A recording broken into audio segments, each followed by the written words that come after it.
नमस्कार दोस्तों, स्वागत है आप सबका आज के सेशन में। तो दोस्तों, आज का हमारा टॉपिक है what will be the impact of highest registration in the history of NEET application. NEET के एप्लीकेशन की हिस्ट्री में 2022 में सबसे हाईएस्ट रजिस्ट्रेशंस हुए हैं। 18,72,000 के आसपास रजिस्ट्रेशन हुए हैं, एप्लीकेशन फॉर्म सबमिट हुए हैं। इसका क्या इम्पैक्ट पड़ सकता है काउंसलिंग के ऊपर, इसी टॉपिक पे हम चर्चा करेंगे। दोस्तों, नीट जो है वो आजकल हमने देखा है कि जो एमबीबीएस का जो क्रेज़ है मार्केट में वो बहुत ज़्यादा हो गया है। मेडिकल में लोग जाना चाहते हैं और डॉक्टर बनना चाहते हैं। बहुत सारी क्वेरीज होती हैं हमारे पास और सब जो है वो डॉक्टर बनना चाहते हैं।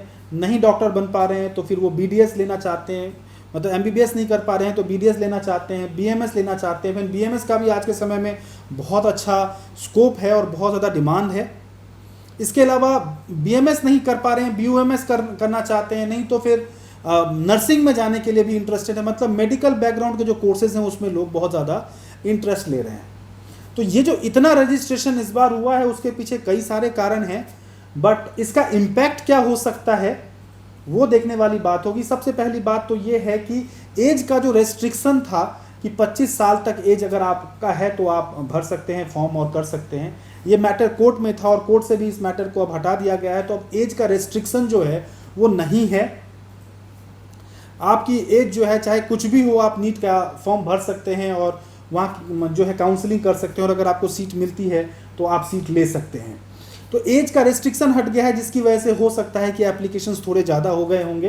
बिकॉज स्टूडेंट्स प्रिपेयर करते हैं साल, 2 साल, 3 साल, 4 साल ऐसे प्रिपेयर करते हैं और पहले एज के रेस्ट्रिक्शन होने की वजह से बहुत सारे स्टूडेंट्स अप्लाई नहीं कर पाते थे, समय निकल जाता था। तो अब वो एक चीज़ खत्म हो गया। दूसरा, नर्सिंग कोर्सेज को भी नीट में इंक्लूड किया गया है। तो पिछले साल जो है 1 लाख, 1.5 लाख, 2 लाख रैंक तक नर्सिंग कोर्सेज की सीट्स मिली हैं। कैटेगरी में तो और नीचे तक सीट्स मिली हैं और गवर्नमेंट इंस्टीट्यूट्स में, टॉप के इंस्टीट्यूट्स में सीट्स मिली हैं।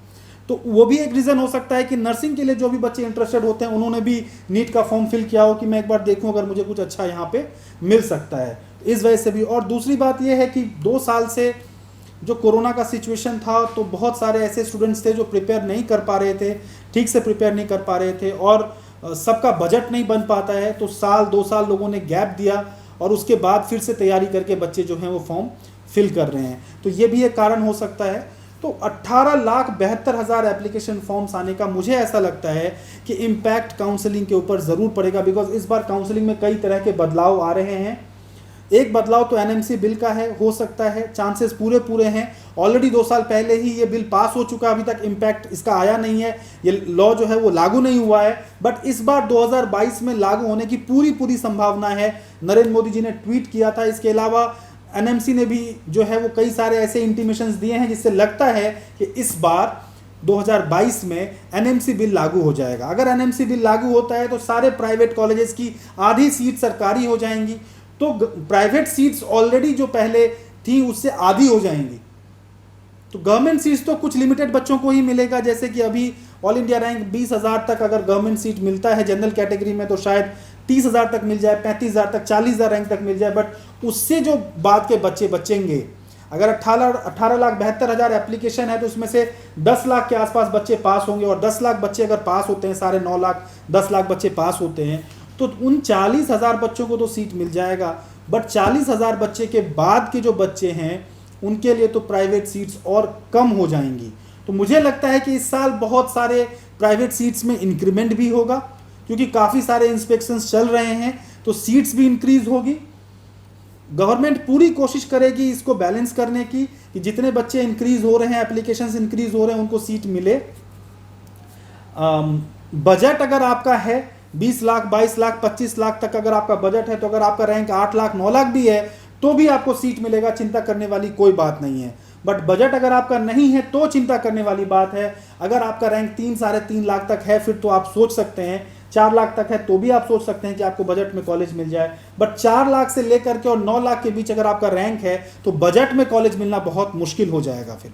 तो कहने का मतलब यह है कि अगर कोई प्राइवेट कॉलेज है वहाँ पे 150 सीटें हैं, 75 सीट अगर एनएमसी बिल में चला जाता है, सरकारी बन जाता है, तो बाकी जो 75 सीट्स हैं उस पे बजट बढ़ने की भी संभावना हो सकती है। तो उसका इम्पैक्ट भी जो प्राइवेट कॉलेज लेने वाले स्टूडेंट्स हैं उन्हीं के ऊपर पड़ेगा। तो इस बार 2022 में एक तो एनएमसी बिल का बदलाव है, उसका इम्पैक्ट पड़ेगा। 18,72,000 बच्चे अप्लाई कर रहे हैं, उसका इम्पैक्ट पड़ेगा। तो इस वजह से इस बार काउंसलिंग बहुत अहम होगा। एग्जाम होने के बाद आपको काउंसलिंग अच्छे से अप्रोच करना चाहिए। ओवरऑल कॉलेजेस को स्टडी करके कहाँ पे कितनी सीट्स हैं, कैसे काउंसलिंग के राउंड 1 में अप्रोच करें, कैसे राउंड 2 में करें, कैसे मॉपअप में करें, ओवरऑल सारे सिनेरियो को देख के लास्ट ईयर के कट ऑफ को स्टडी करके 2020 के कट ऑफ को स्टडी करके और फिर आपको काउंसलिंग में अप्रोच करना चाहिए। जितना इंपॉर्टेंट है अच्छा स्कोर करना, उतना ही इंपॉर्टेंट है अच्छे से काउंसलिंग को हैंडल करना। पूरे भारत में 30 काउंसलिंग कंडक्ट होती है, एक सेंट्रल 29 स्टेट की, जिसमें मैक्सिमम ओपन स्टेट्स हैं, कुछ ही क्लोज स्टेट हैं। कहाँ कहाँ पे आपको फॉर्म भरना चाहिए जिससे कि आपको कॉलेज अलॉट हो, कहाँ पे आपको नहीं भरना चाहिए, क्योंकि प्राइवेट के लिए हर स्टेट में सिक्योरिटी फीस होता है, कहीं 1 लाख कहीं 2 लाख। तो आपको समझ के काउंसलिंग करना पड़ेगा। अगर आप किसी भी तरह की काउंसलिंग गाइडेंस चाहते हैं तो दिए गए नंबर पे संपर्क करें। हम लोग पेड काउंसलिंग गाइडेंस प्रोवाइड करते हैं। आपके रैंक पे, आपके बजट में, आपके डोमिसाइल में, पूरे भारत में आपको बेस्ट कॉलेज अलॉट हो, इसकी हम आपको श्योरिटी देंगे। दिए गए नंबर पे संपर्क करें, व्हाट्सएप करें। डिस्क्रिप्शन बॉक्स में टेलीग्राम चैनल का लिंक दिया हुआ है, उसको आप ज्वाइन कर लें। जो भी लेटेस्ट अपडेट्स आएंगे हम उस पर जरूर शेयर करेंगे। अगर आप मेरे साथ जूम सेशन करना चाहते हैं, वो फ्री ऑफ कॉस्ट है, उसके लिए कोई चार्जेस आपको नहीं देने होंगे। तो दिए गए नंबर पे संपर्क करके आप व्हाट्सएप करें कि मैं जूम सेशन करना चाहूँगा, तो मैं आपके साथ जूम सेशन पे आपको सब कुछ एक्सप्लेन करूँगा कि आपके एक्सपेक्टेड मार्क्स पे पूरे भारत में आपको क्या मिल सकता है। गवर्नमेंट प्राइवेट मिलेगा तो प्राइवेट में क्या बजट होगा, गवर्नमेंट मिलेगा तो कैसा कॉलेज मिलेगा, वहाँ पे क्या बॉन्ड होगा, प्राइवेट मिलेगा तो वहाँ पे क्या फीस होगी, कैसा कॉलेज होगा, क्या अप्रोच होना चाहिए काउंसलिंग का, सब कुछ। तो इस वीडियो में बस इतना ही, और भी वीडियोस आप लोगों के लिए लाते रहेंगे। और नमस्कार।